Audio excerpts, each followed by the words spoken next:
it actually worked out to be really beneficial in retrospect because I would not have been ready to just jump into doing it full time. Like I needed to learn more and kind of have the Air Force as the buffer and kind of have the constraints of the job, right, to get better at what I was doing. But yeah, in 13 months, net cash flow was more than I was getting paid for my W-2 as an Air Force officer.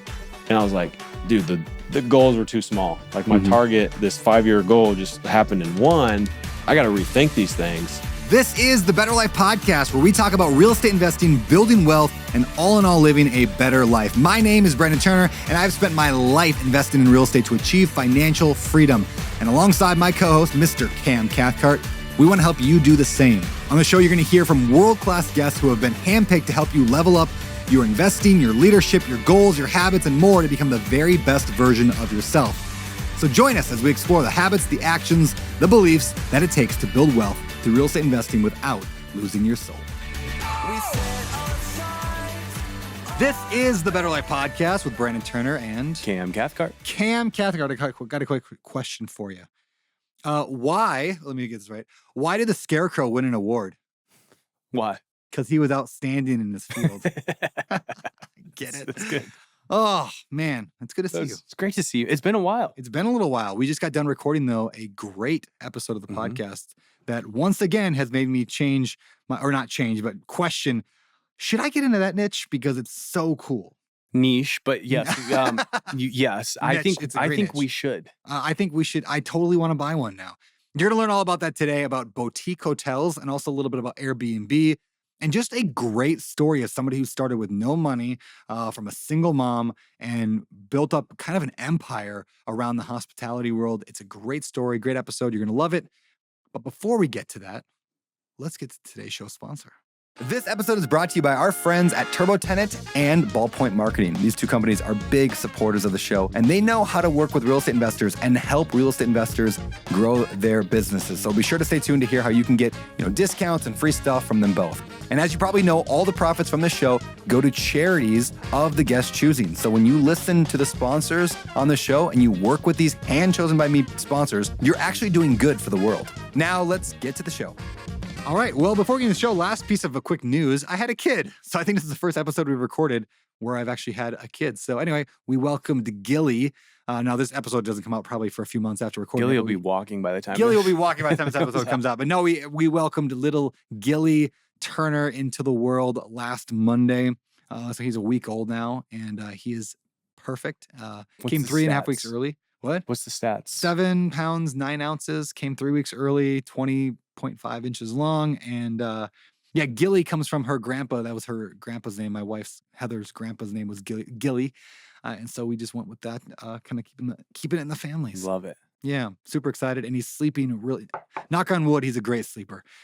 He's so fun. He's so cute. There's not much I can do right now, obviously, because he needs like 2 things, sleep and milk. And I can't really help with either. So I try to take care of Heather as much as I can. But dude, it's amazing. I'm so pumped for you guys. Thanks, man. Excited. Number 3. Well, Number 3. It's going to be great. Without further ado, let's get to today's episode with Mr. Blake Dailey. Blake Dailey, welcome to the show, man. How you doing? I'm good, man. It's always good to be back in Maui. Little work, little family vacay. So glad to be here. Tax deductible reason to come to Maui. That's right. Come on the podcast. All right, man. So I know you as a both short-term rental and boutique hotel guy. I know you're a former military guy. You're out now, right? Yep. So I know you as a father, brand new father. Brand new. Still that's pretty figuring it out. How old? He is 7 weeks, 8 weeks on 7 Friday. weeks. That's yeah, amazing. so you are new at this. I want to talk about that a little bit today as well. Yeah. I know you as a husband. I know you as an incredible athlete. I know you're running a marathon this weekend. That's a little stretch there at the end. That's a stretch. You're a strong, hardworking guy. And I know you also teach people how to do what you do. And so you're an educator as well. You're a teacher as well.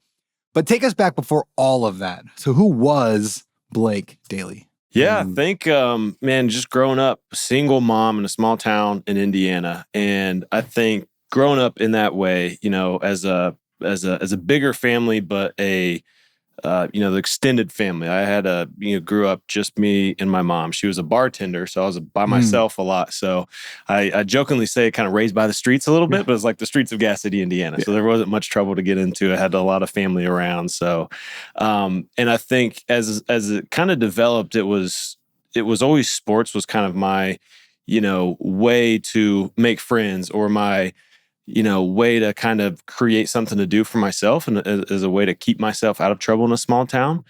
And that was kind of my path into getting into college as well. So I always kind of put myself into those opportunities to grow. I like the idea that like it was always competitive. And I grew up kind of like, I'm as tall now as I was in like 5th grade. So I grew up goofy and tall and uncoordinated. So I know Brandon can relate. Yeah, very much.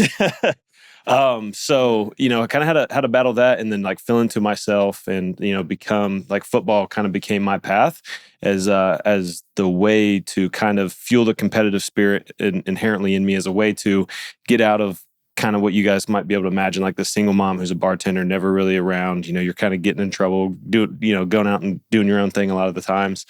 So that was always kind of the escape or the outlet for me. And that led into getting the scholarship to go play football in college. And that was really the best decision for me. Get me out of the small town, get me out of the, the bad environment, fall into what, people often do in the small towns. And I just wanted a bigger kind of better life, which is, here we are. So that was always the goal. Yeah. Where'd you go to college? Where'd you play? Went to the Air Force Academy. So it's D1 football, played there in the Mountain West, played middle linebacker, like 25 pounds of muscle ago. The good old days, coming downhill, filling the A gap. What's the hardest hit you ever had? The hardest hit I ever had, oh man, probably it was my first start, Utah State. Like we script pretty hard at that level, so we know, like, based on formations, what play's coming. And they lined up there in 12 personnel with a wide out on the boundary. So I'm playing Mike, and I know my will linebacker closest to the boundary is about to bail out, and I got to get to the boundary to aid on the slant coming in. And the corner knew this as well, my corner. So he dives in for the slant as this ball is coming. I do the same thing. So my biggest hit was my own guy just smacking me in the ear hole. Like I got up after that, like this is literally 3 plays into the game. Like this was like 2nd or 3rd down. So 2 or 3 plays into the game. And I remember looking at the sideline. I was like, I don't know what the play call coming is, and I'm just going to sit here, and if there's a gap that opens, I'm going to fill it. And it came back, but that was probably a minor concussion. Yeah, they would call that a concussion in today's game. That Blake is coming out of the game, but you fight through it. Got to. I feel like there's a metaphor in there for life somewhere. Yeah, you just grit through, man. If you can stand, you can play. You know what I mean? You've got a chance, right? You line up for the next play. If you can dodge a wrench, you can dodge a ball. Yeah. If you can dodge your corner coming in to take your head off, there you go. You can dodge the ball. Did you have dreams of like going pro? Was that ever in the goal, or not really? Like I knew like my limits athletically. When you can only run a 4.7, you're probably not going to get into the NFL. So I knew that like football for me was always like, I loved playing the game, but even, probably junior, senior in high school, right? Which is the time you might be aspiring to go pro, or, I want to go play D1 and then take the next step. I knew that wasn't really the path. Like football to me was a path to get into a good school, get a good education, get out of my small town and the environment that I grew up in, and create something for myself. So I always saw it as the pathway to get into, and I knew it was going to be business. I just didn't know what business, and it ended up being real estate. But I knew that was my path into creating something for myself, and like making a better life, and for my own kids than I grew up with.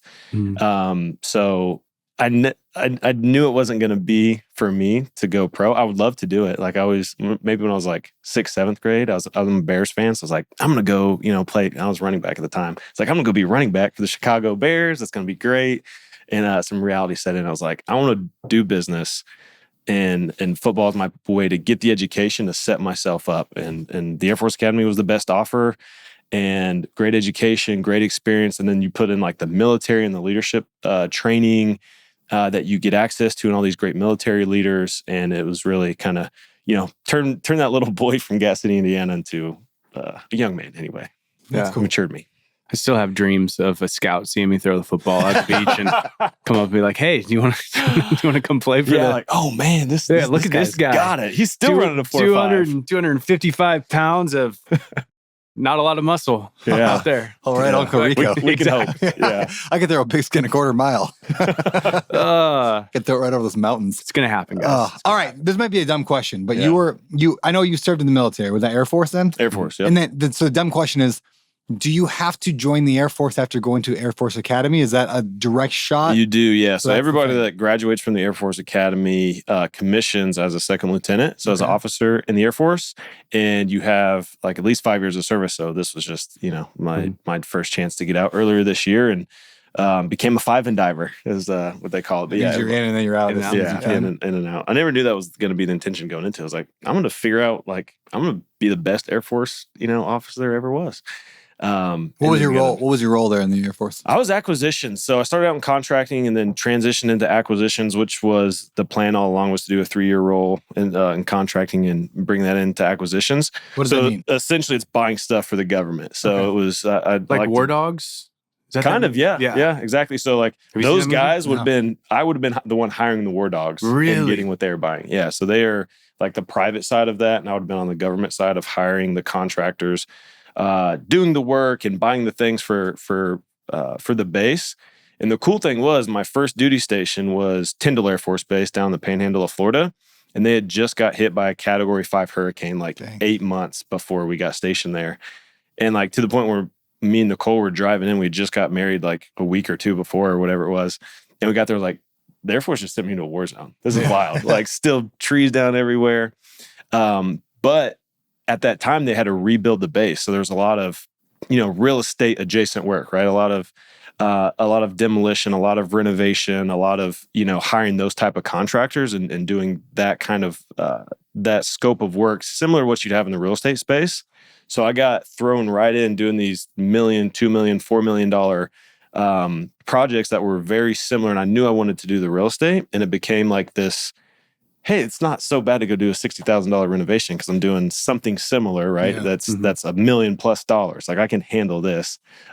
Wishful thinking, but still made the mistakes. All right, well, let's move to the first deal question. This is the first deal question presented by firstdeal.com. How did you get your first deal? This one is a funny story. So before in between graduating from the Air Force Academy and commission and showing up to my first duty station, we have these 60 days, and it's literally called 60 days. Hey, we're going to go travel across the world. We get paid as lieutenants, but we have no responsibilities. Cool. So it was really cool. I was like, more money than I'd ever made in my life. Seen it in my bank account, I was like, whatever, $2,500 or $3,000. And I was like, we're rich. We're going to Europe. So we planned out this big trip. And I remember being in Trieste, Italy. We just got there on the train, being right there on the coast, and stopped at a train station, just scrolling on, I can't remember if it's Zillow or like the MLS strip that the agent that you're working with will send you. And I found this little house with a guest house. And I just was scrolling through pictures and saw it had a second kitchen. And I was like, that's interesting. Because our whole plan was like duplex, triplex, fourplex, like house hack it and offset the living expenses. And we couldn't find anything. And there I am sitting in Italy. I was like, I need to find something because we're going back in a few weeks. And like ran the numbers sitting right there. Like I had a spreadsheet on my phone, did the analysis on the deal. I was like, I think this will get pretty close to covering all the expenses. Put in the offer and got it under contract, and then closed when we got back. So somewhere in Italy, got the first deal. That's awesome, man. Why, like, where did that idea of like, hey, I want to buy a duplex, I'm going to house hack it, basically, where'd that come from? Yeah. So really like the whole real estate run up came, I had started listening to the Bigger Pockets podcast with you back in the day. Probably like my junior year, maybe sophomore year playing football. And I was like, oh, this is pretty cool. And that's kind of what got me on the business route is like, I could build up this passive real estate portfolio. And then if I want to get out of the Air Force at some point, I'll have the income built it up. And my plan was just like, use the VA loan every duty location we go. We'll have, a handful of houses after a 10, 20 year career whenever I'm ready to get out, and it'll be set. And, then after football, like I had that whole second semester where I didn't have 7 hours anymore of hitting hitting the film room and the weight room and doing like recovery and practice and all this other stuff. So like, what am I going to do? Like, I've got all this time. What do I do with my hands? Yeah. And just started diving deep into the real estate investing. Was figuring out how do we self-manage, what the right strategy is. Do we flip? Do we, what are we going to do? And I just figured out, I was like, if I can figure out how to find deals, like direct to seller, the cold calls, all that stuff is what I did when we got to Florida. To build it up, but I knew we were going to buy that first deal. And that was the lead up into it. It was like taking all that time back from football into like something productive, right? Well, I want to also point out one thing you mentioned, and this is just a tip that I think can serve a lot of people. You mentioned you noticed there were 2 kitchens in the photos of the listing, right?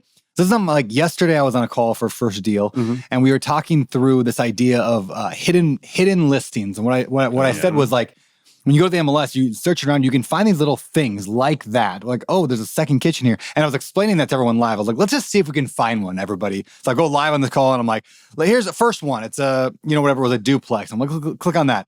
And like right in the description, it says something along the lines of 3rd floor loft potential for extra income. I was like, boom, right there. That's it. The one. That's the one. Because all of a sudden it's not a duplex. It's actually a triplex, but they can't legally list it at that. So they listed the duplex and they put these little secret messages, whether it's the photo, you're like, wait, why is there 2 kitchens? And what's funny is it was the first one I looked at. A couple weeks ago, I did the same thing. It was the first one I looked at. They're all over the MLS. These like little secret hidden messages that are within the descriptions or in the photos. And if people learn to start recognizing those, they're everywhere. Extra units are everywhere. Even like we flip a lot, and one of the things in St. Louis, there's unfinished attics where they have a stair up there and then it's unfinished. And you can buy that and everybody's looking at, hey, it's 1,200 square feet, but then you can buy it and for pretty cheap, you can convert that into a finished space for an extra 2 more bedrooms or something. An extra 1,000 square feet, and you can take a 2 to 4-2 with, and it adds 100 grand of value to the house. It's insane. Insane. What I learned from this one was that I love bad real estate agents. Mislist properties, and they miss these things. And they're if you guys are listening right now, this is what you can do to like go find this, and this will make the whole hour of this podcast worth it. Like go to just Zillow and go to the search filters and go to the keywords.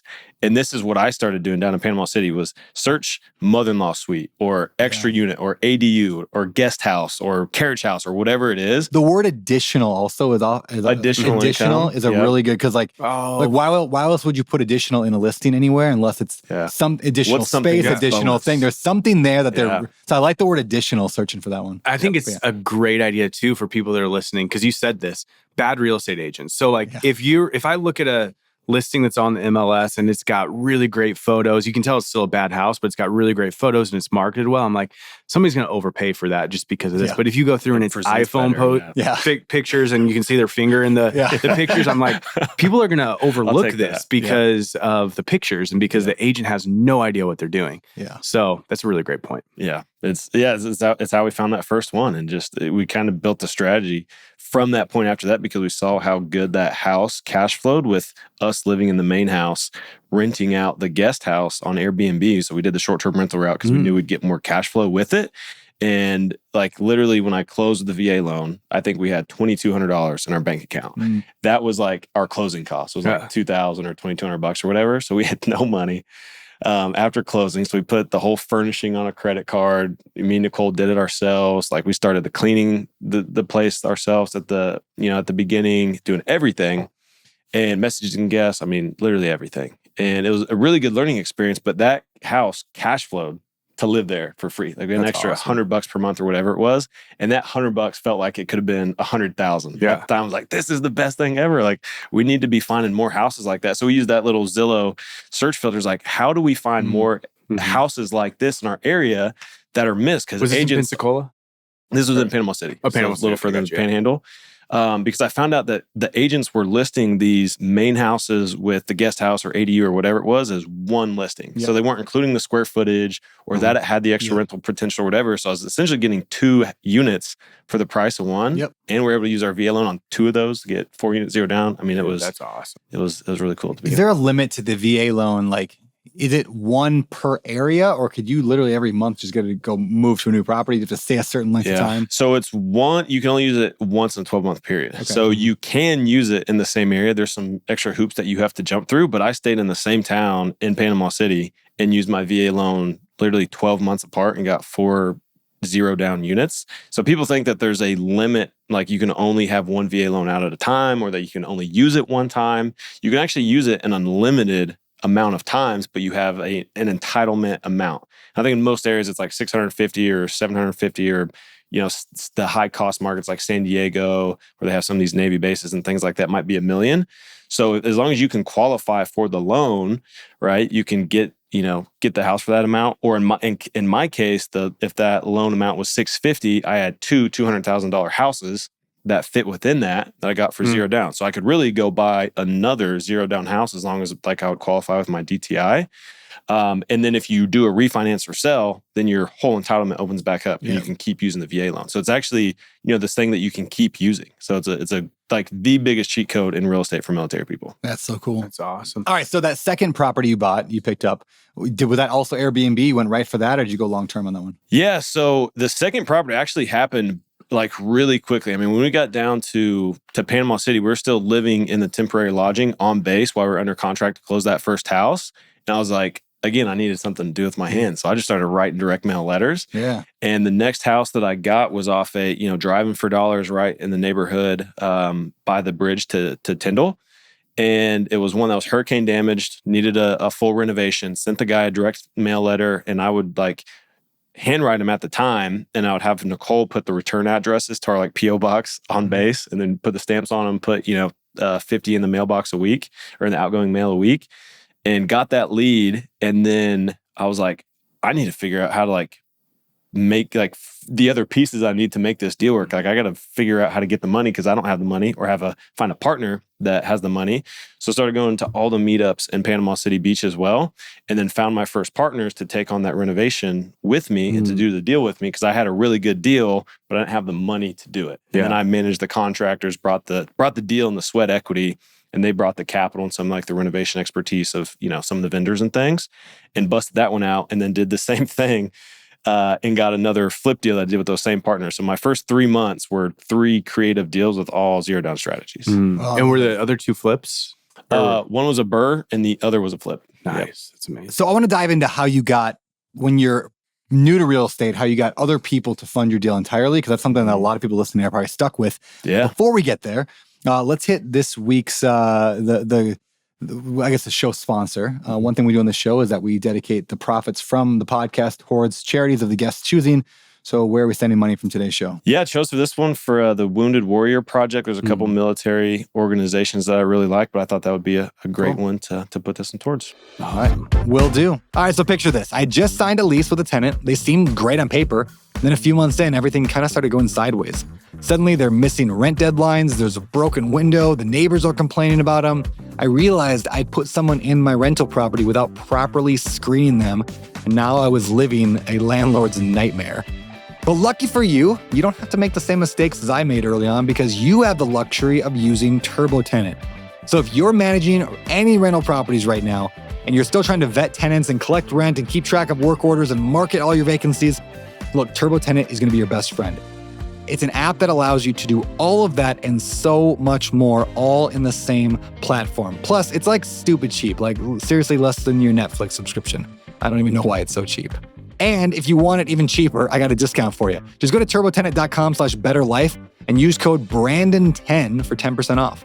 Or go to my Instagram and DM me the word toolbox, and I'll send you a link to a bunch of cool free tools that they have, like the rent estimator, financial freedom calculator, and more.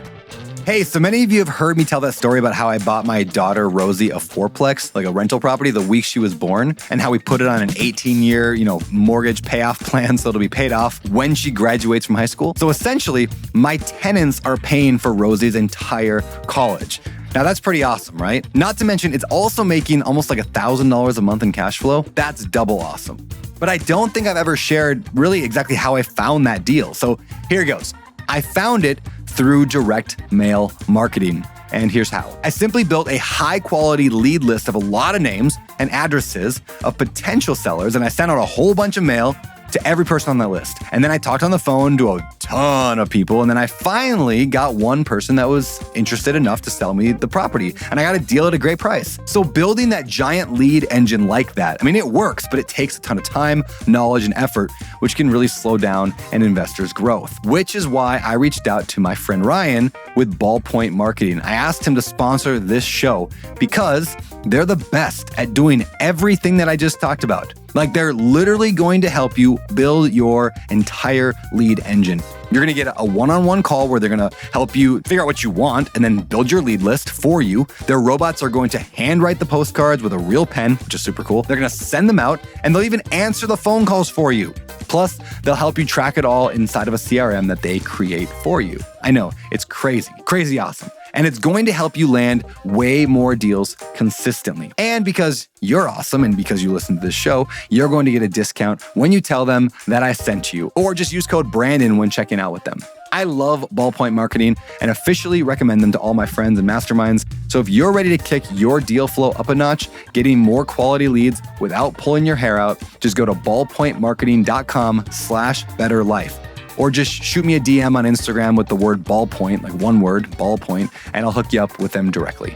All right, so you're new to real estate. You go to meetups, you meet people, and somehow you end up getting them to fund 100% of your deal. Walk me through, like, why would somebody do that? How can people listening to the show do the same thing? Yeah, I think the whole key to that, and in most of those situations, is first you have to find a good deal. And that's like what I focused on in the beginning. Is like, if I can find the deal, I didn't know how, but I was confident enough that I would put in the work to find the other pieces, right? Whether it be a partner, a lender, a contractor, a title company, whoever I needed to get the deal done, I'd figure it out. And I remember even this is funny. This was a seller finance deal as well. And I remember just having to find the right title company to draft up a seller finance contract because I had no idea how to. So it's like, I will do the work that it takes, but you have to have a good deal where bringing in a partner, right? You can split the proceeds and still have enough to make it worth it for their time, especially if it's going to be their money that they're bringing into it. So I think that's one big piece. And then I think for people starting out, what they kind of don't appreciate a lot of times is that these investors that are further along, that have done deals, that have experience, that kind of lights them up to see a young person out there, somebody doing their first deal and just getting into it, that's just absolutely busting their ass and doing everything that it will take to get that deal done. Like there's, I think, a mutual respect with somebody who's been there and done it and sees that level of effort. So I think those are the two big keys, is like figuring out first how to find a good deal through like the acquisition strategies of direct mail and, structuring the seller financing and getting the deal locked up. And then just, putting the hustle in, but also like knowing how to kind of have that conversation, right? And show your numbers and not sound super ignorant. Yeah. So like maybe this was part of me being in the military, that like I can take, a small segment from, from the major or lieutenant colonel above me and make it sound really good, like we're rah-rah to the troops below. So, I mean, that was kind of a communication piece. But yeah, I think just try to sound competent in that you know what you're talking about and that you need them for a very specific thing, that they don't necessarily have to give you the money and show you how to do everything. Like you'll figure that stuff out. Yeah. You have a very clear problem and you need, the capital partner to knock it down. Dude, and I think you said this, and it's so important. And for people that are listening, they need to know this. Like, investors that are farther along love helping new investors. Yeah. You have to show that you're willing to put in the work. Yeah. Like, that was all I did when I first started, was I'd go to coffees and I would, like, I'm trying to learn. And I think people wanted to work with me because they could see that I was actually out there doing it. Yeah. I think that's the difference right there, is like when you come back to the next coffee and you did what they just told you last time, they're like, boom, right there. Yeah, then they see it. There was a guy that I met with and he told me to read Eat That Frog, like 3 books. And within the next 3 days, I'd read all 3 books. And then I was messaging him like, hey, read these, they're awesome, would love to get. And immediately he's all in on me. Dude, if I tell somebody to read a book and they read the book, they're my best friend. Exactly. Like, you read the book I told you to read, it's so good. Like, and I'm constantly throwing book recommendations out. And very rarely does somebody say, oh yeah, I read that, it was great, or it sucked. But either I don't even care. You read it. Like, and a great example of how to do this the wrong way is there was a guy who reached out to me, know him really well. He's a family friend, went to church with me. And he was like, I want to learn about real estate. And so I have like a bunch of pre-recorded videos and stuff that I share with my team, acquisition managers that are coming on. And I was like, we chatted for a while and I was like, hey, watch these videos. It's probably 4 hours worth of videos and let's meet next week. And we met next week and he hadn't watched them. And I'm like, nothing worse is like a leader giving those stuff. Like, we're done. Like, this is, so I think, but if you would have watched them, I would have been all in. Yeah. So like, there's that, if you put in the work and then you let people know you're trying to learn, investors have a savior complex and they want to help you. We all do. They want to help you. You just have to put in the work, because there's nothing that lights me up more than somebody that I see myself in 5 years ago that's just getting started. Yeah. They want to see you do well, but you've got to show them that you're deserving of the help, I think. Yeah. Totally agreed. All right. So you got these deals done. What came next? And when did kind of the world of Airbnb come in more? Yeah. So we started that first one with Airbnb. And then during this whole time, we're, like I was saying, doing the direct to seller marketing, sending out the mailers. Which, by the way, sorry, I know I just asked you a question, but I meant to pull this out a minute ago and acknowledge it. A lot of people, like we interview people with direct mail marketing all the time. We had Ryan Dossie on the show, right? And when most people we interview are doing at scale direct mail marketing or cold calling, where it's like, hey, if you're not dropping less than 5,000 a month or a couple thousand a month, it's probably not worth doing. Because at scale, like where it really matters. I love that you were just like, I'm going to send a few hundred like handwritten letter. I'm just going to get it done. Super, super targeted. And what I was looking for, with maybe the exception of like these first deals, was like these were just hurricane damaged, easy targeting, physical distress. But I was really clear with what I wanted, right? After I figured out that the house, the guest house in my area worked really well, especially with the STR strategy, I was like, how do I buy freaking 5 more of these things? That might get me to the financial freedom goal a whole lot faster, right? Because I was on a 5-year timeline of, I know I have 5 years. Let's see what I can build up real estate wise. So my strategy was driving the areas that I really liked. And I wanted to know the houses and the ones with extra units, or the ones that had a great lot, or, maybe it could be split up or something like that into multiple units. Like I felt like that was the quickest way to more cash flow.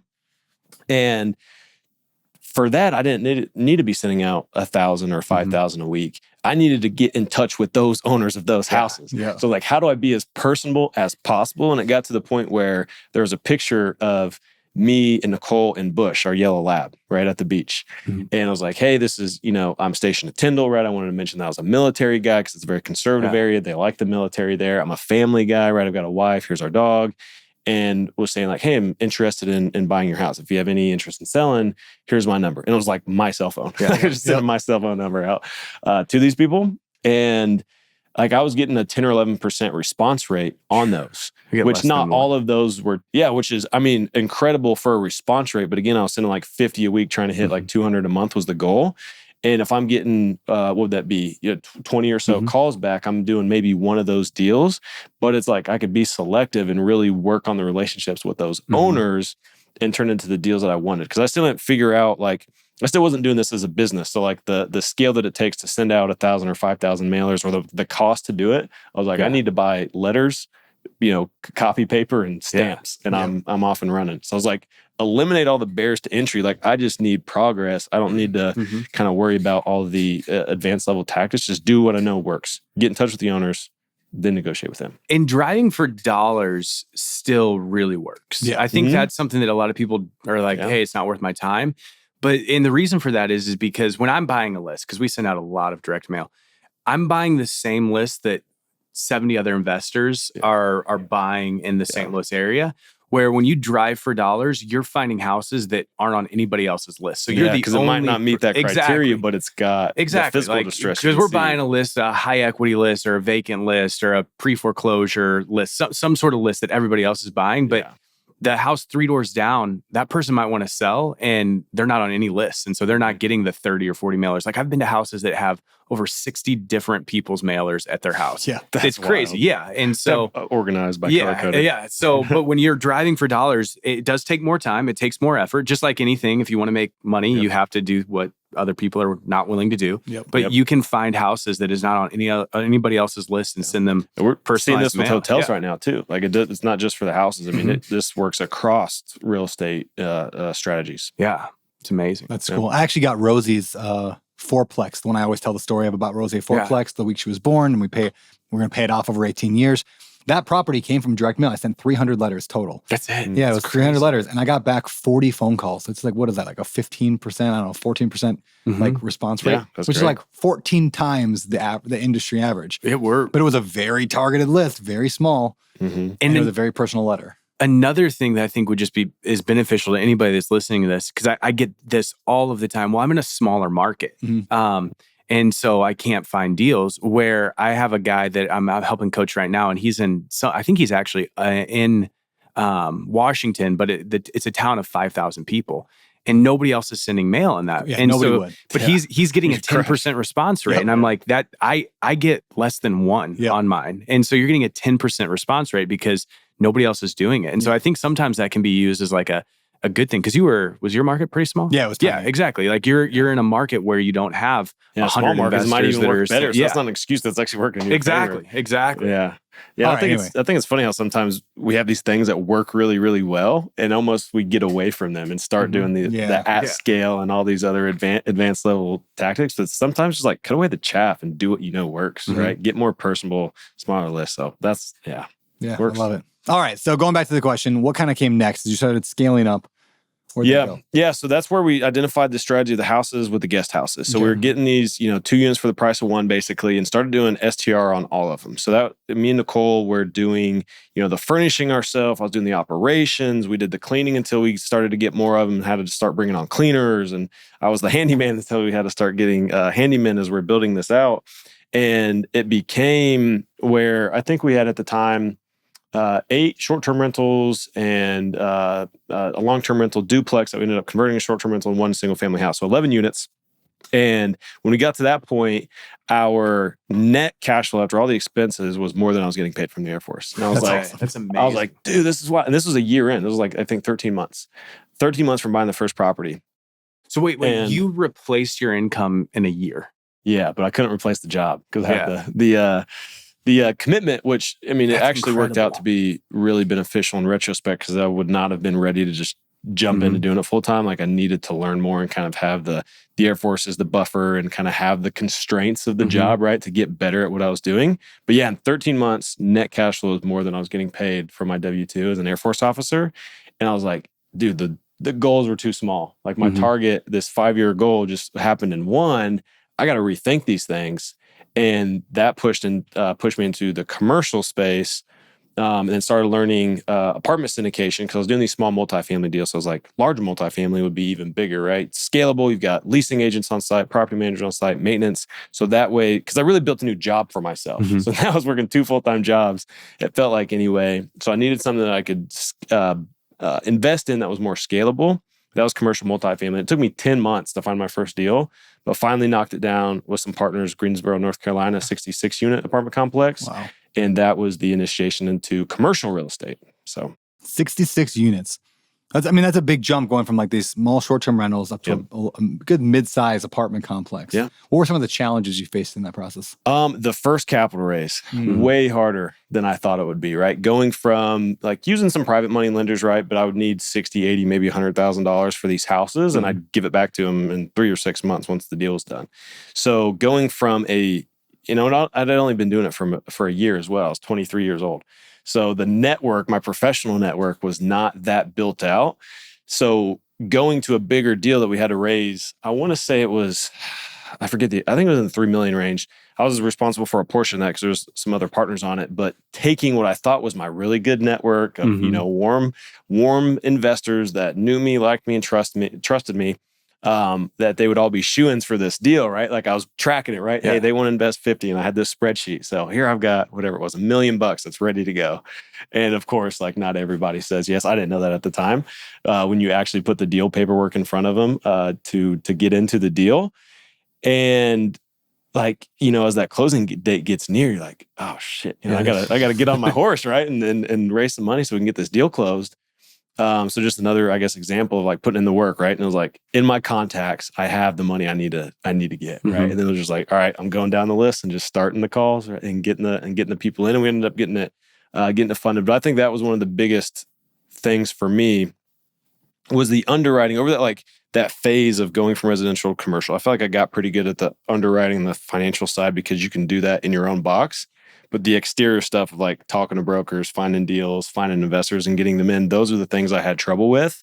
And it was getting investors to take, this newer 23-year-old guy. Like I didn't even have to shave every day before going into work. And I had to be shaved for work. So, just slick face, green behind the ears, kind of getting over that. But for me, it became like, I just told myself, this is all in my head. I was like, if you go in there and talk the talk, and walk the walk and do it with intention and with some integrity, not try to, be something you're not, but say, hey, I've got some experience here. Me and my team have done, X amount of deals, right? And stuff started to fall in place. We got the capital raise to get that deal done. So those are the big struggles. It was like the exterior facing stuff of brokers, investors. Yeah. Very cool, man. All right. So here's a question. A lot of people struggle with this idea of going wide or maybe going deep. And maybe that's the wrong terminology, but in other words, why not just stick with, you already had short-term rentals that were working good for you. Why not just build a system where you can buy 100 short-term rentals rather than shifting to a new asset class and going multifamily? Yeah, I think most people probably listening to this will probably resonate with the idea of like, would you rather buy 100 single family houses or 100 unit apartment complex? It was kind of the same idea with short-term rentals, but times like 2. Yeah. Because the amount of work that short-term rentals can become, because the guests, the marketing, all the things operationally that get thrown into it. So when I had the 8 and then 9, once we converted the duplex, the 9 short-term rentals that got me, or not got me out, but replaced my W-2 income or exceeded it, that really became a heavy burden for me to manage with a W-2 job. And I was like, we could leave the job right now and be fine, right? Like our living expenses would be handled by the cash flow, but I would not be able to grow and scale from this point because I'm the one doing everything. Like as far as the organizational chart was concerned, I was every hat. Like I was every person doing, except that like I was no longer the handyman for the most part, and I had cleaners at this point, but every other thing I was doing. So it really wasn't a scalable way to keep growing, to where I was thinking about like looking at deals at the time. I was like, this is a good deal. Like another house with a guest house. Like this is exactly, I know it'll cash flow $2,000 or $3,000 a month. It's, right in our neighborhood, like all these things, but it felt heavier than spending more time getting a bigger deal, like a boutique hotel deal like we do now, because that deal would give me the team that I needed or the revenue in order to hire the team. And I could build out the property location specific team that would handle the stuff and really provide a filter to get me out of the day-to-day. So I think that was the realization for me, because I did, I spent 10 months or so in the multifamily space, and I really, I saw the efficiency. Like that 66 unit apartment complex, still don't have to do much because the on-site staff does it all. It's like the most passive thing I own. But I couldn't keep going buying the STRs.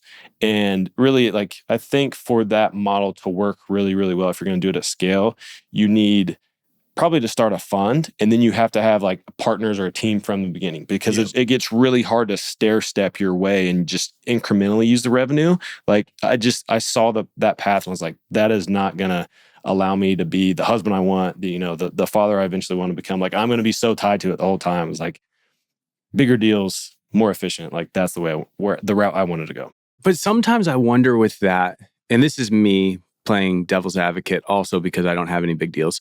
Mine are all small. But like I talked to a guy the other day, and he closed on a 500 unit, like he's got 500 doors. I don't know if it's a couple units or a couple different multifamilies that he closed on. And we were talking through it, and off of our 65 single family rentals, I cash flow more and I make way more, and we own it completely, versus he's, a small GP owner in it. And so sometimes I wonder that people do get too caught up in, hey, I want to do a big deal. I want to do a 100 unit building, or I want to say I have X amount of assets under management, when it's like, or you could have 10 or 15 million under management that you own completely.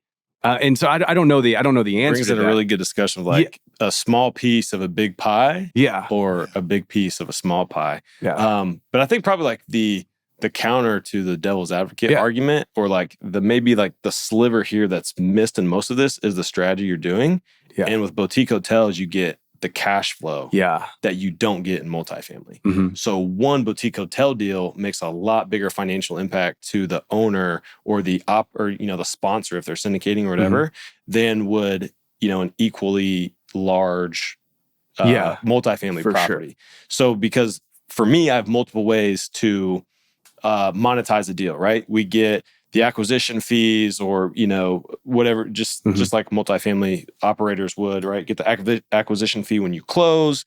You obviously get the cash flow from the deal, but we're also vertically integrating. We're managing the deal. So that's the propco income of the acquisition fees and the cash flow. But as the manager, the opco, we are managing the deal, getting the 10%. It could be 15 or 20% depending on the revenue of that deal. So we're getting paid multiple ways, and that's all flowing back to me because I own the propco and the opco. Yeah. So it's not just like, that management fee, if I buy a multifamily, that's going to the manager, right? Unless somebody wants to build a whole multifamily management company, which to buy one deal doesn't really make sense. But because of the higher margins and the higher cash flow, it's much more like time efficient to do so in the hotel space, in my opinion, at least. Well, maybe how we can get into, how did you get into the hotel space then? Like, what was the first one there? Yeah, so it's kind of just combining that experience of the Airbnbs and the multifamily experience, learning commercial, learning how to raise money, how to structure a deal, how to do all that.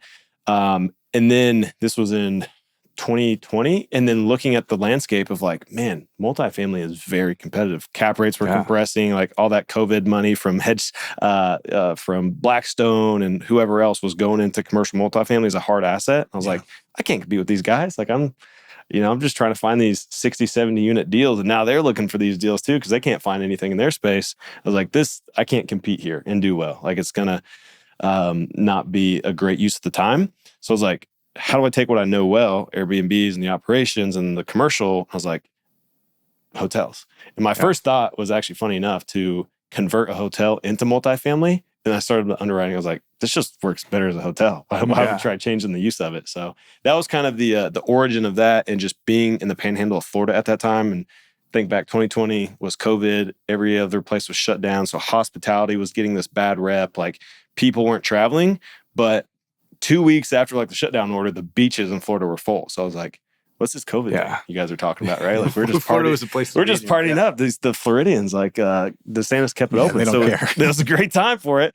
And I saw all these like little, mom and pop owner operated hotels right across from the beach. I was like, that thing would crush as like this little hybrid boutique hotel or Airbnb property. Because at that time, really none of them were on the platform. We're not on Airbnb. I was like, that's an immediate like doubling the amount of people who are going to see the listings and be able to book. So just went and like leaned into that.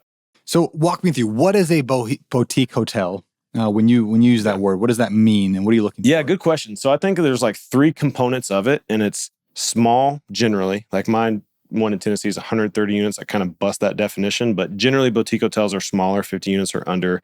Unique with their design, their amenities, the vibe that they create, right? It's very based on experience for the guest. And then independent. So it's not owned or operated under a big flag brand. Like you're not, it's not your Comfort Inn and Suites, right? It's an independently owned thing. So small, unique, and independent is kind of the definition of it.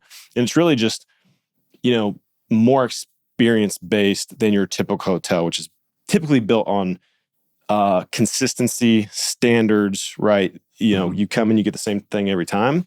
The boutique hotel is, how do we maximize the ADRs through what people see, feel, think, touch when they, come here to stay, and about the experience that they have at the property. Like it's more than your, Comfort Inn, Holiday Inn, things like that. And why would people stay in a boutique hotel versus, I'm just going to go to the Marriott. I know what to expect. Yeah, I think it's very much like the experience piece, and looking back to like the travel trends that really COVID pushed forward, or maybe highlighted more of than have really stuck around, is that people don't just want the hotel experience anymore. Like people, it's very much Instagram culture, right? Yeah. Like people want that thing that captures their attention. They want to, share the cool image, or, have the story for their friends, or go on that sick couples trip that they saw on Instagram. Like, oh, we got to go do that. Like the husband, wife, whatever, tagging each other in it.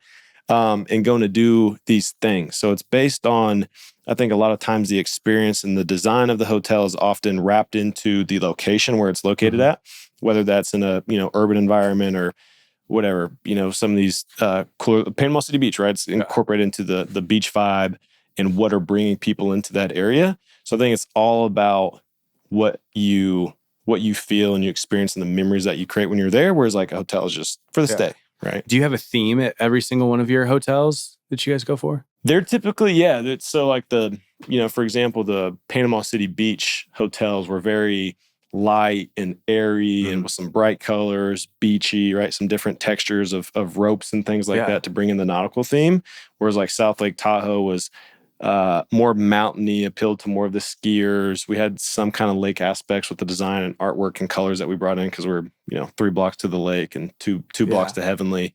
So it definitely depends on where you're located of how you design it. And in Tennessee, right, we're Smoky Mountains, the Tennessee Smokies. So that's a lot of wood elements and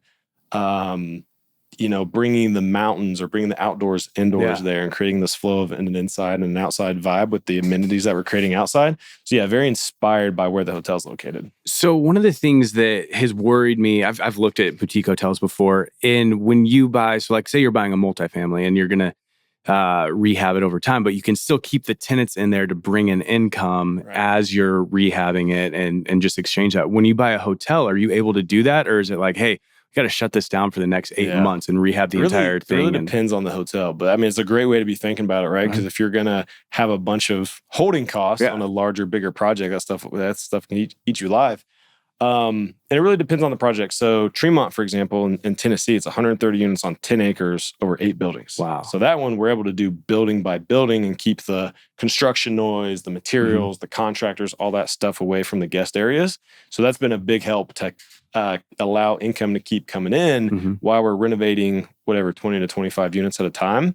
Now, whereas the smaller ones, where it's 15, 20 units on a smaller lot, those ones we typically try to do the whole hotel at the same time. There was aspects in one of the hotels, it was top and bottom, and we tried to do like as tenants moved out, we got units available. We'd renovate that room, do flooring and fixtures and furniture and all that kind of stuff. It was a pain. Yeah. I mean, we got to where we were getting some of the income, but then we're dealing with tenants and turnovers and renovations and hotel guests all at the same time. So we found out like, hey, if we do one of this size, we're going to shut the whole thing down and just renovate it because it'll be quicker too, right? We can cut time off the renovation and lower the holding costs. But for the bigger hotels that have multiple wings or multiple buildings, it can definitely be a huge benefit to rent some out, unless it's like super ugly and you just don't want to like rent that product out. But for us, it helped have the revenue coming in. So it really is project dependent. Gotcha. How much is like a average rehab? I guess you don't know because they're different units, but like say a 15 to 20 unit, what are you guys spending on that? On the typical 15 to 20 unit, probably around like 500 to $1 million. Okay. Or maybe like 500 to 700,000. So that would be like the 25 to like 50,000 range. Head math. Yeah. Somebody check me on that. But, somewhere in that range. It's like, we want to go in, we want to add amenities, we want to upgrade the furnishings, upgrade the, what guests are going to have access to. And really, like a lot of it's the functionality of the stay. Like in Tahoe, some of our best ones had kitchenettes. So that was huge. And then we implemented those into the Panama City Beach properties as well. And now we're adding some additional suites in Tennessee. So we found like kind of what works through trial and error. So if something's like functionally obsolete, if they've got like really weird layouts, it's like knock down a wall and create 2 bigger rooms where you'd have like higher gross revenue with that 1 2-bed instead of 2 1-beds or 2 studios. Put kitchenettes in where it makes sense because that's oftentimes a renovation expense that you'll get back in year 1 through rents or even sooner. Yeah. Because the higher rates that you can charge when you have the kitchenette, because it's a more functional stay for people, right? You get more families or longer lengths of stay. And then it's a focus on the group gathering areas of like, where are people going to take their pictures at, right? Where are they going to create the Instagrammable moments and hang out and create those, pictures that draw people in to book in the first place. So somewhere in that range of like, maybe it's $500,000 for a 20-unit property, maybe stretching up to, 600,000-700,000, depending on what, how much space the property has and how many amenities you're going to put into it. I think the Tennessee one is like, I want to say it's like 35,000 per door. Okay. Just a little under 30,000 because it's like 3.3 million for 130 rooms. So really somewhere in that range. And when you're talking about amenities, like what is the number one, which with boutique, it's hard because nothing's cookie cutter, but is it the pool? Is it a dope patio with fire pits and TVs? Or is it, what is that thing that you're like, this is what we want to have and it's going to draw people? I think for sure, water and fire are what like really capture people's attention and get them to click or get them to visualize the experience that they could have in that place if they book it. And those are like the shareable things when you see it, like, oh, let's go, do that. If you're on the lake or you have a whatever infinity pool or a hot tub right outside the patio. Like those are those type of features, or like a good bonfire area with, some string lights or something like that. Like we've all seen these Instagram shots. But when I'm deciding where to spend my money, I think about first you've got to break down your location and your demographic of guests that's going to travel there. Because if I'm thinking all my travelers are going to be Instagram girlies and they want to have the little barrel saunas or, the little whatever, the horse trough things that turn into hot tubs. But really my demographic is like a 45, 50-year-old person that has more disposable income. They want clean and comfortable and more cozy, right? Like that's a very different renovation plan. So you've got to start with the avatar based on who's coming to your area and what those people like to do and what they're willing to spend more money on. So for us at Tennessee, for example, like we knew that we wanted a bigger proportion of our guests to be families because they're going to have more disposable income. Like Smoky Mountain National Park is the most visited in the country. So we know they're all coming there. How do we attract them to our place? And being right by the gates of the national park is we're putting in a game room. We're putting in a big lounge above the front office that looks over the whole property in the mountains, right? Where people can gather. There's a huge 12-foot wide fireplace up there. Oh, so cool. That's where people are going to hang out at, right? And then we're adding pickleball. We have a playground. We had an outdoor movie theater screen. We're adding putt-putts, like the family amenities that will draw people in. And then for the older folks, we've got a pool bar going in and a big outdoor pavilion with this huge fire pit that overlooks the mountains and an outdoor kitchen. So again, these gathering areas for the groups to get together, or those, photos that kind of appeal to the demographic of people that we know that are coming there. Because then we've got the fire and the water features with our hot tub and we got 3 pools on the property, but then those family-friendly amenities, because we know who's going to come stay. So we're building and building our budget off of based on them. That's awesome. Where are people finding, where are the, what do you call them? Residents or tenants? I don't know. What do you call them? Customers? Your guests. Your guests? Okay. Yeah. So where are guests finding you? Is it Expedia and Travelocity still? Yeah. The Airbnb? Is it? Yeah. Based on, what I've kind of learned is a little bit different with your more entry level starter hotels, which to me is that 20 units or under, maybe $2 million and under, $1 million and cheaper, right? Those kind of properties. And now you were dealing with a $12 million project on 130 units on 10 acres. How people find you is a little bit different there. But I would say at the beginning for that starter boutique hotel, it's Airbnb, it's Booking.com, it's Expedia, hotels.com. It's the OTAs, the online travel agencies. That's where people are going to be looking, right, to find the stays in the area. And Booking.com applies to a little bit different demographic. Airbnb does. So by getting on all those platforms and going wide first with your listing distribution, you're going to get the most eyeballs on your place. And then through things like captive Wi-Fi or capturing the emails at check-in, then you can retarget the guests that find you on the OTAs, turn them into a direct booking guest for the repeat guests, and continue to do that over months, and then shift your OTA driven guests to your direct driven guests, pay less commissions, and net more money over time.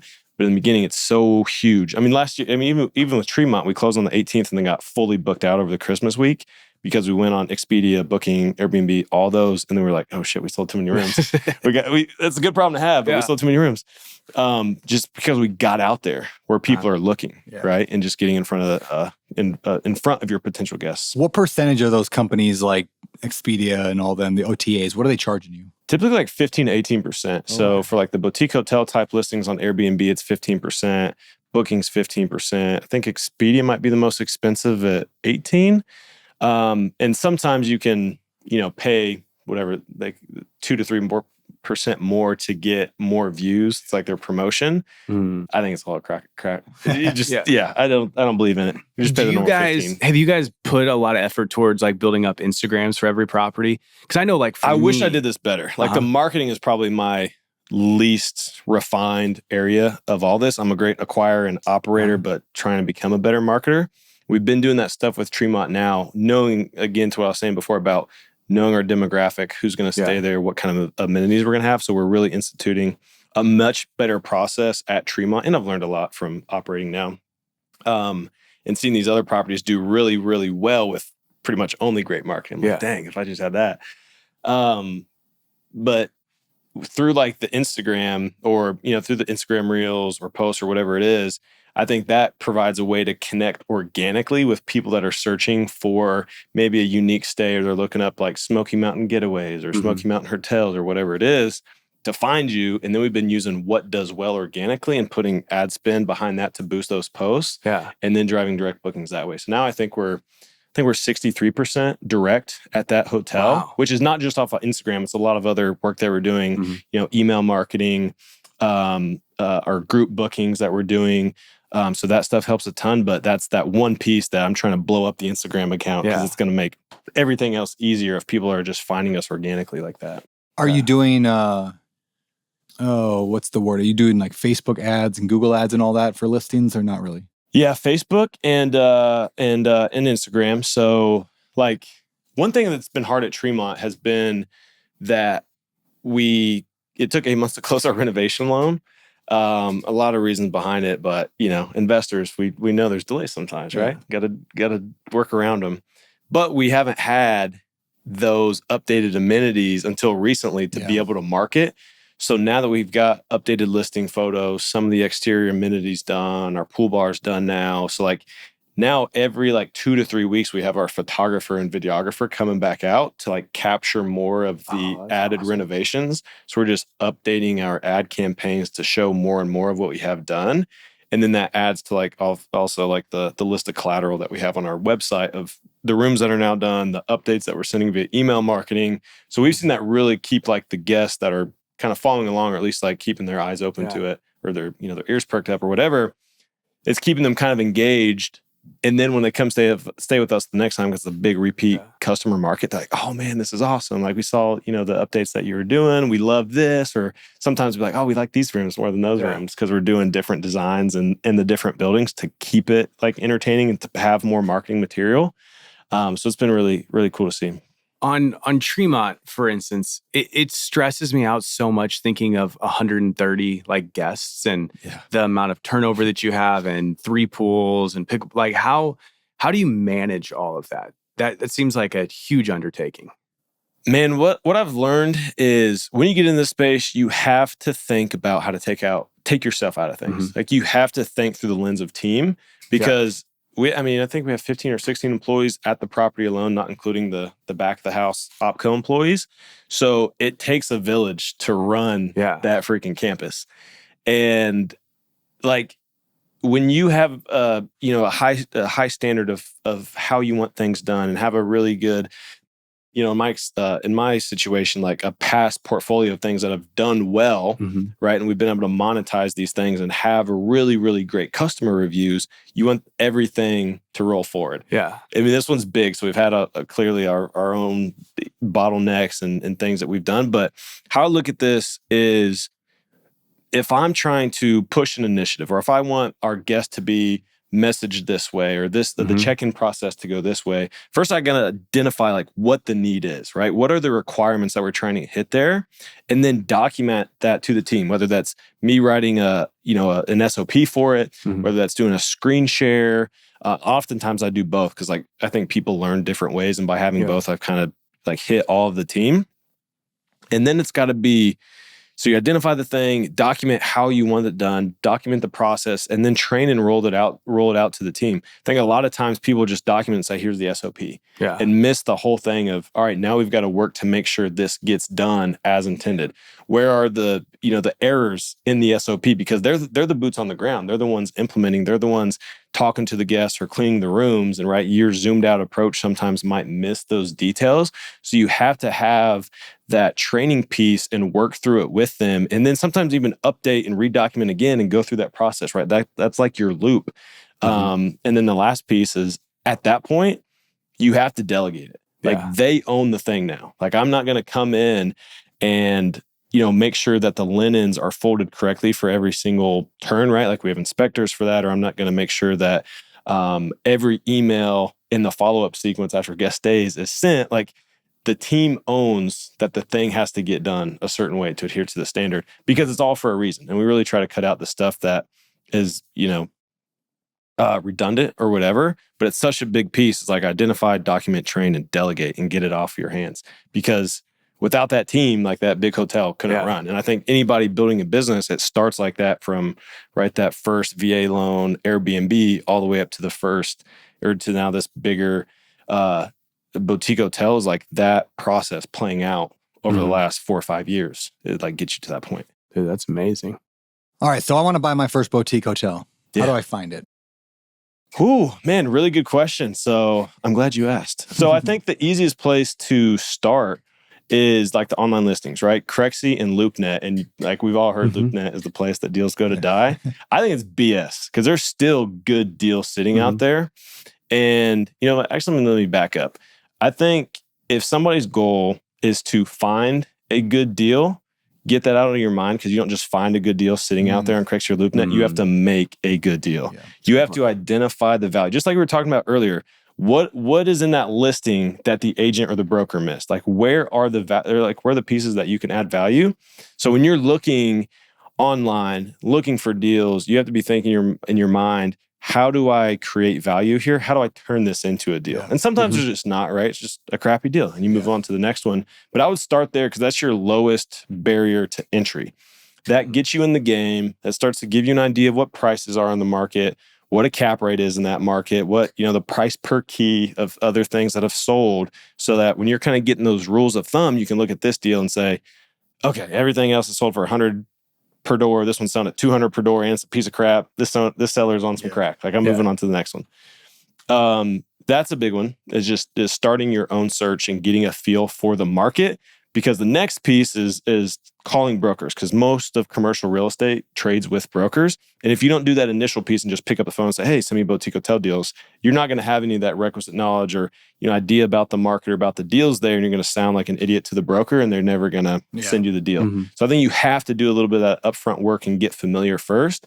And then you start picking up the phone, and you have to just get over the fear of rejection or of them thinking you sound stupid or whatever, because you probably will. And that's just part of the process. Like you have to get over it and pick up the phone and call brokers. And then I think another is that people don't give enough credit for, but tell other people what you're looking for. Other investors in that market, brokers, obviously, you know, whoever it might be, real estate agents, you know, title company, whatever it is, who your network in that market, let them know what you're looking for. Because if you're looking for something like boutique hotel deals, it's not something a lot of people are buying, and that will stand out in people's minds and they'll be like, oh crap, I found a hotel deal. Let me call Blake, or let me send this to Blake. Because that's how I get a lot sent to me now at this stage. Is like Tremont came to me through a Facebook group. Somebody knew me and tagged me. And I was like, thank you for thinking of me. So you gotta tell people what you're looking for. Are you doing your own acquisitions, or do you have a team now that is out looking? Yeah, we have a in-house acquisitions team. For the longest time, it was just me. Like I knew our criteria, our markets, what I was doing, and it kind of goes back to that. Documenting your process and then training your team. Now I have a acquisitions person in-house. We've been so focused on Tremont that we've been kind of just like putting some offers out and being very, very selective with the right kind of deals. But yeah, we do it in-house and look for our own deals. Knowing what you know now, with Tremont being such a big project, a huge lift, it sounds like, would you do that starting out, like, would you do another like that, or would you go back to doing the smaller ones where you can do them faster, quicker, get in and out? I would for sure do Tremont again. Bigger was harder in...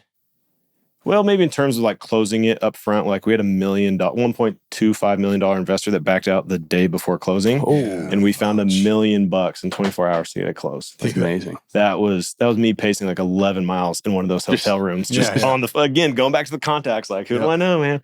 And thankfully I have some very good friends. So if you're listening, thank you guys.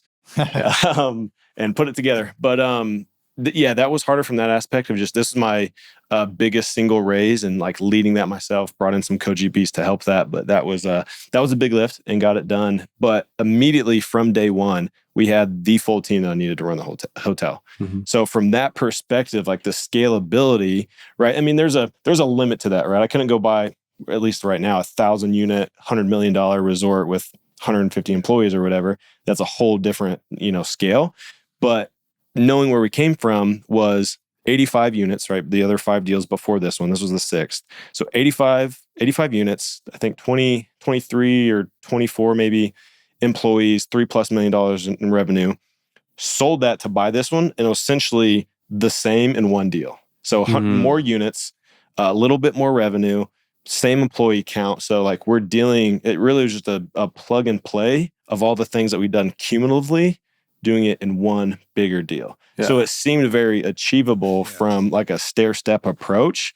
And just like going from the first 2 unit, like my very first hotel deal was a little 8 unit in Fort Walton Beach.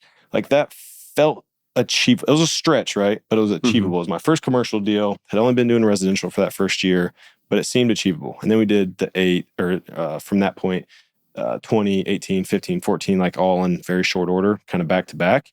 So to do 130 in the same kind of portfolio realm felt like, been here before, right? We can do this. Yeah.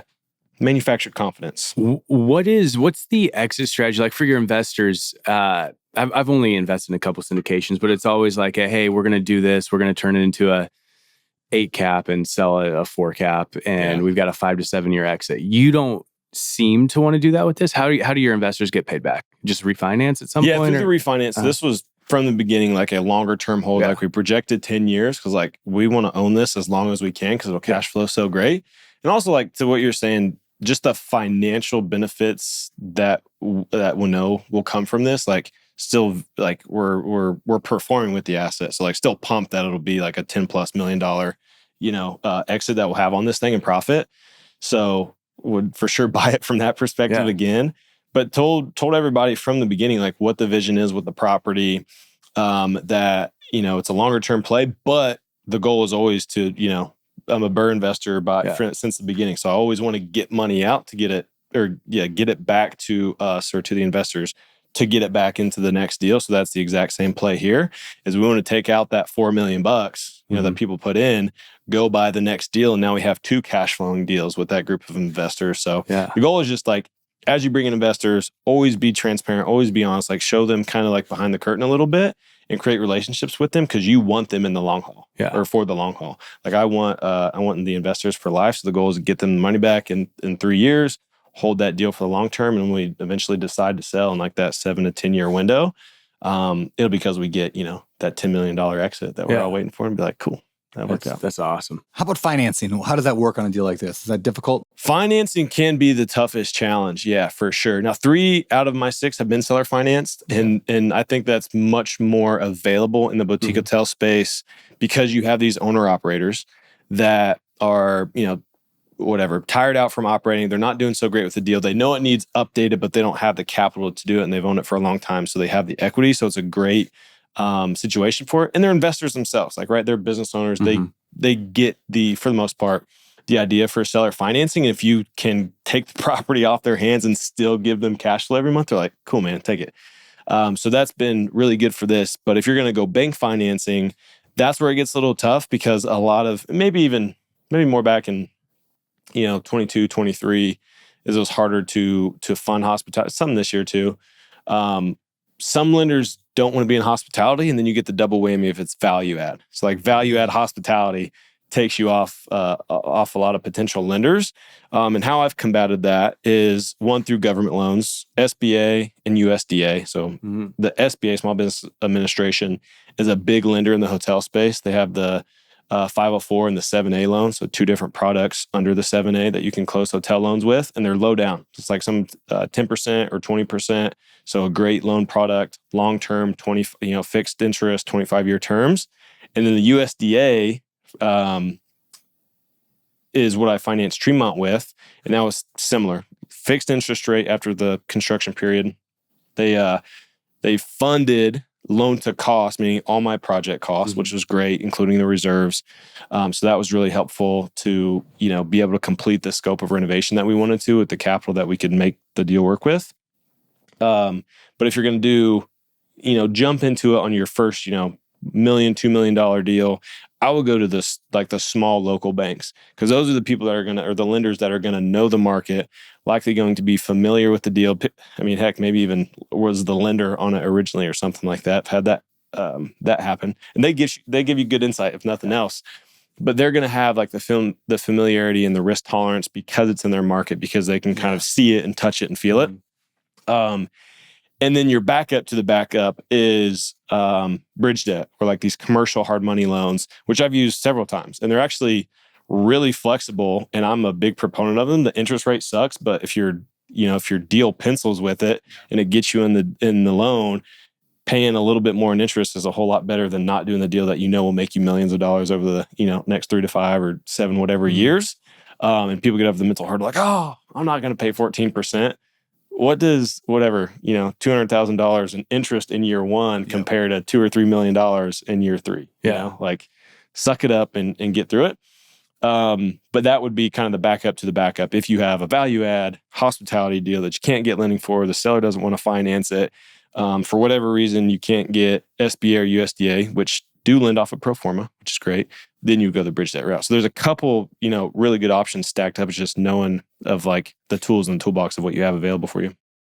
All right, maybe my last question before we move on to the next kind of segment of the show. Yeah. Like, how profitable can one of these be? I know it's a very general question, but what are we looking at? How can we compare apples to apples a little bit when it comes to just buying a multifamily or buying a Airbnb or something? Let me throw it back to you. What's your typical returns for a multifamily deal? Like IRR, equity multiple? We typically underwrite to a 15% IRR for our investors, and we just kind of back into that. That's what we try to shoot for. Yeah, I would say that's like my bottom cutoff to where I won't pursue a deal under that. I'm shooting for like 18 to like low 20s is the target, is the goal. And then like 2.5 to 3x, like usually 2.5 minimum on the equity multiple, meaning, $100K is going to turn into $250K over the life of the deal, or $300K with a 3x equity multiple. So I think you see probably like a, 3 to 5% increase with hotels compared to multifamily. And that's for the passive investors, right? Because more risk, more return, and they should, right? As they should get more, more cash flow to them for being in a hospitality deal that's going to be more operations heavy and fluctuate more seasonally. But to the operator, right, you're going to have higher cash flow. So that means higher management fees if you vertically integrate and do the management, which I would be a proponent of. You're going to have the acquisition fees and the cash flow from the property as well, which should be in the like 20% minimum range. So like if a deal's not double digit cash flow for me, like after all the expenses, after debt, like cash flow, if it doesn't cash flow like 10% minimum, screened out, like moving on to the next one. I want to see 15 to 20%, right? Like I think Tremont will be, I want to say like 14 or 15%, 14 or 15, but has a 3x equity multiple because we get a lot on the back end at the sale.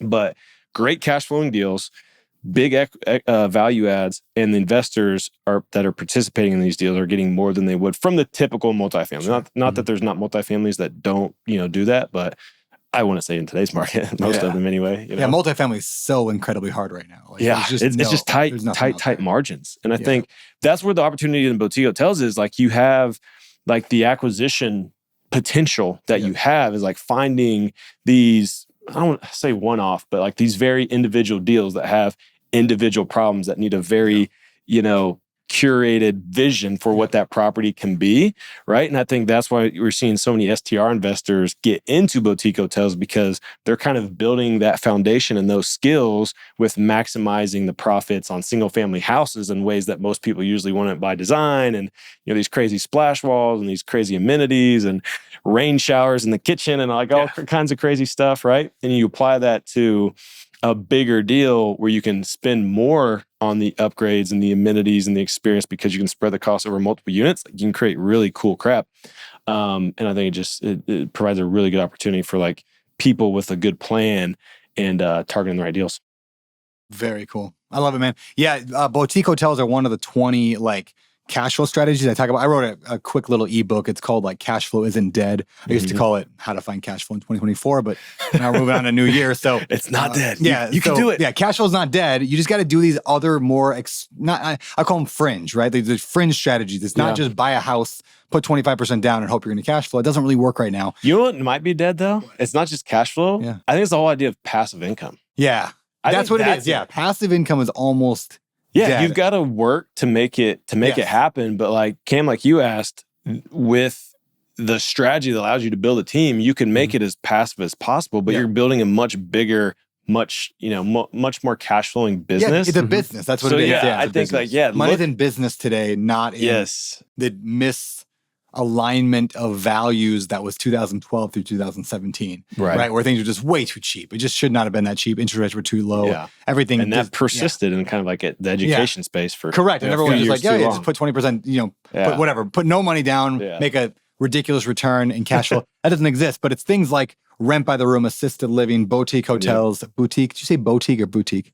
I say boutique. A lot of my team says with the accent sometimes, like boutique. Boutique. Did you say niche or niche? Niche. What niche are you in? Smart guy. He's college educated. We're calling it niche over here because we're American over here. We ain't no French.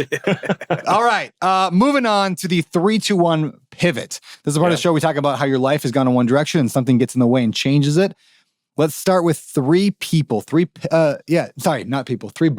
start with books. 3 books that have changed the direction of your life. One, for like what we're just talking about, this will go so well into, I think the key to making, a lot of money, reaching your financial goals and just getting that free life is systems and people. And to learn that, there's no better book than Traction. I read that. I reread it every year. It's one of the... Gino Wickman? Gino Wickman. Yeah, the essentials of building business, you have to read Traction. Yeah. One that I'm implementing and rereading now and implementing again because I'm kicking myself. I didn't do it all the first time. Buy Back Your Time. Yep. Dan Martell. Love it. He's been on this podcast. Such a good book. So easy to implement to really a lot of mine is like what I say no to and how I structure my day and how to use my assistant. And we've been working on that all week. Cool. And then 3 is Multipliers. Again, getting more out of your business is pouring more in and getting more out of your team. And Multipliers is a great book for that.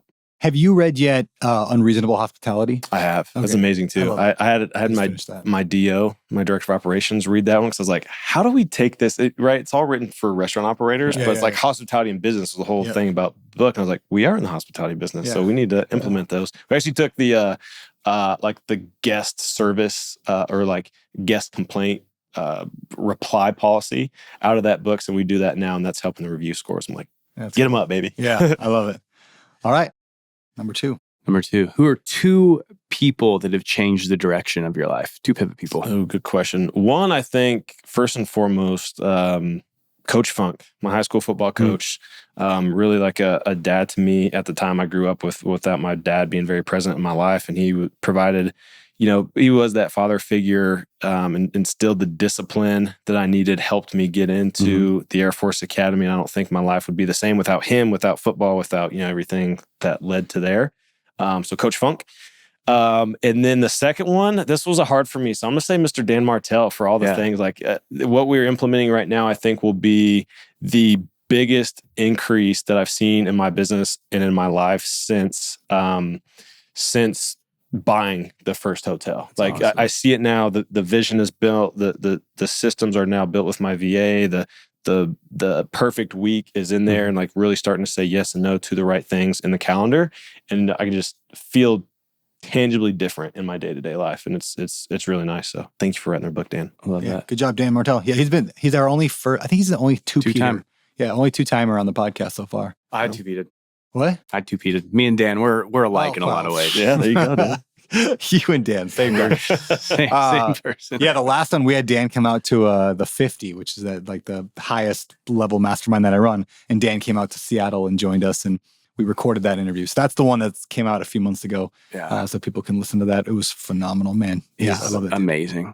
All right. What about Latin 3, 2, 1? So the one, what is one quote that you live your life by or that's pivoted your life a little bit? This one was a hard one for me, but I don't know if you had this one on the show before, but I've got to go the man in the arena. I like it, yeah. Get in the arena, dust on your face, scarred and blood. And I think it really just speaks to doing the work, getting over your fear, getting punched in the freaking face and continuing on, because building a business isn't easy, especially building a business, which a lot of people probably are while working a job and having a family and having hobbies and friends.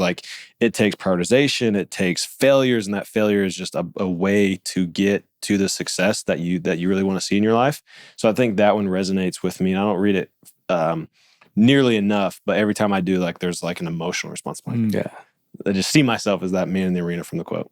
Yeah. Did I leave? I had that. It was hanging in the last podcast. Yeah, is it still there? Did I leave it in your studio now? Your it's not, no, it was in the podcast studio. Yeah, was that the Better Life office? No, was it? Yeah, it was hanging right over that. Oh, I didn't know. It was always in my C shed behind me. Maybe they moved it over to the office. Yeah, they moved it to the other office. I did not know that. We got to move it over here. Yeah, we'll put it right there on the close wall. to home. There we go. All right. Good thing with me. All right, moving on. Moving on. Next segment, past, present, future. So let's start with past. Mm-hmm. And if you could go back to 18-year-old you, right as you're headed off to college, and give him one piece of advice, what would that be? Say, marry that girl. Marry that girl. Because my wife is so awesome. Love that. She said she was going to listen to this later. Yeah. So there's her shout out. My wife told me she's never listened to one of them. So. I would say on top of that, that it's going to, I don't know if you heard this in the story, but it will take longer. Right? I talked about it going, a lot happening in the first year, but doing the thing will take longer. It'll be harder. You'll feel more discomfort. You'll feel more separated from the friends that you started with. You'll feel like you have this separation, this gap building between you and your family. And I think that's almost part of like healthy growth, because that means you are becoming someone different. You're growing. You're becoming a better, more elevated, more full-bodied version of yourself.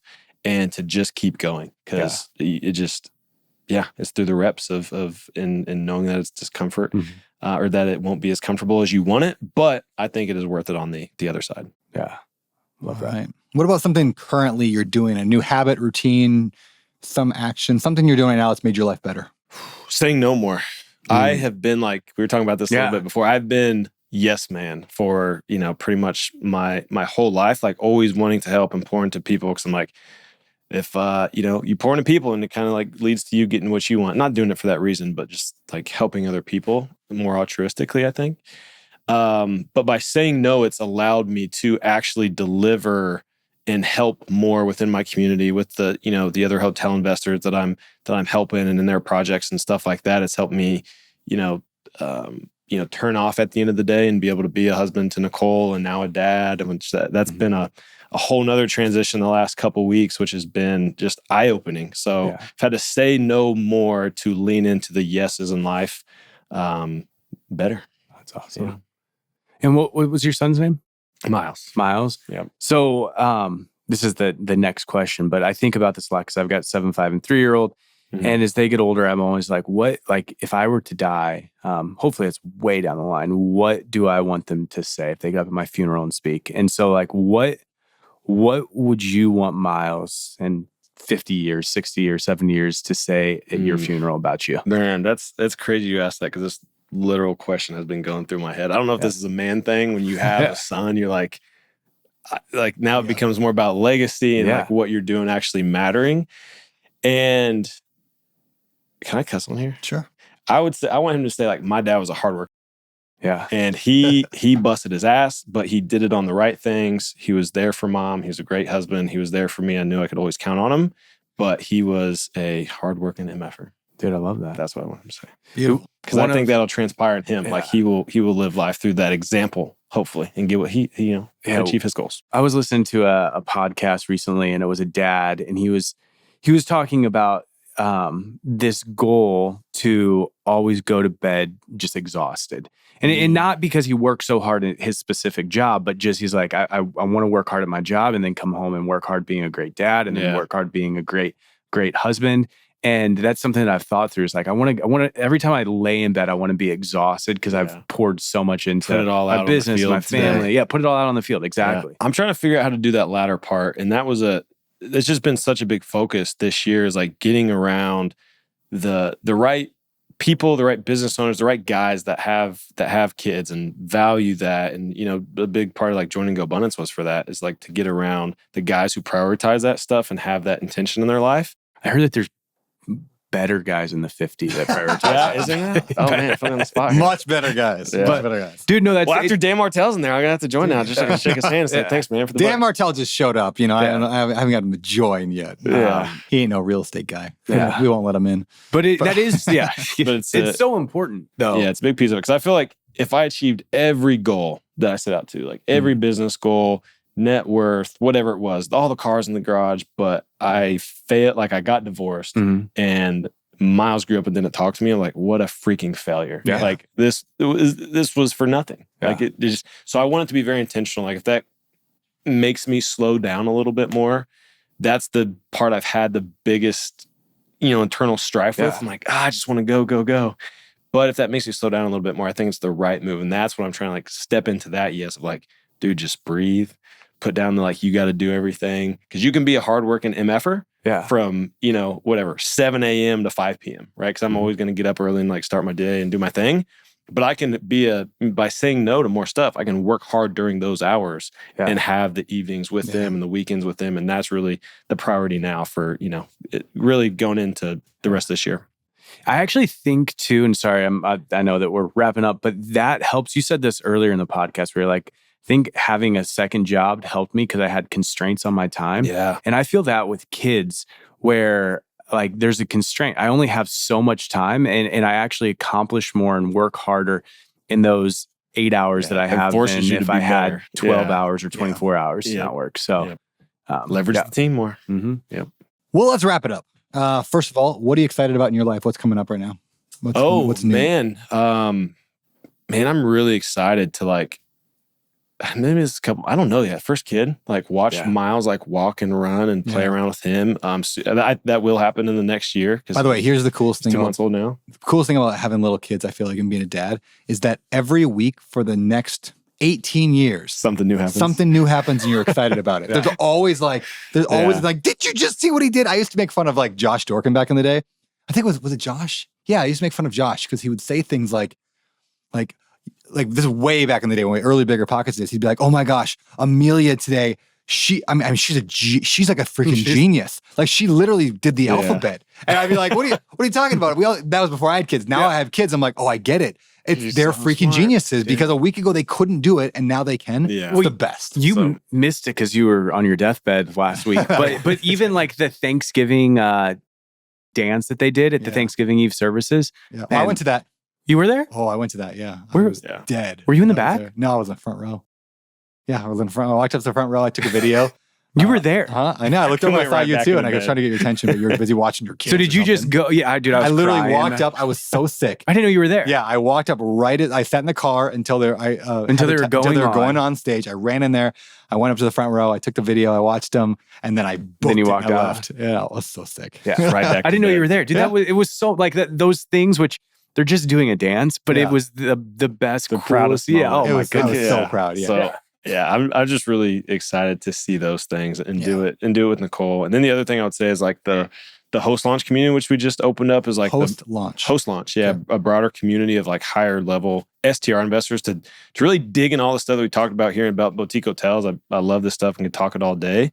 And there's really not an outlet for it. So helping people kind of bridge that gap from STRs to hotels, because I saw the impact that it had for me. And I think if more people get into it, we'll have just think about like all the roadside motels all along the beach and everything, and hotels and stuff would be so much cooler. Like the vibes of these like destination places would be so much cooler if we do this. Here in Maui, down right on whatever the beach is. Yeah. This like you think we should drive for dollars, get the information. Dude, one hotel here in Maui, right on Ke'Avakupu, right on the beach. Incredible location, right on Kihei Wailea border. Somebody to take the Days Inn off of it and make it a boutique hotel. Flag it. All right. Dude, it's so can be done. I could not have a better Tahoe spot like for a boutique hotel. Just beautiful beach. So there we go. So there you go. In host launch, we're gonna buy the Days Inn. All right, there you're gonna do it. There we go.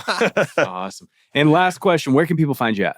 I think Instagram would probably be the best way, at Blake J. Dailey on there. I feel like that's probably the one area I'm still yes man. So if you guys have a question or want to talk boutique hotels or whatever, hit me up.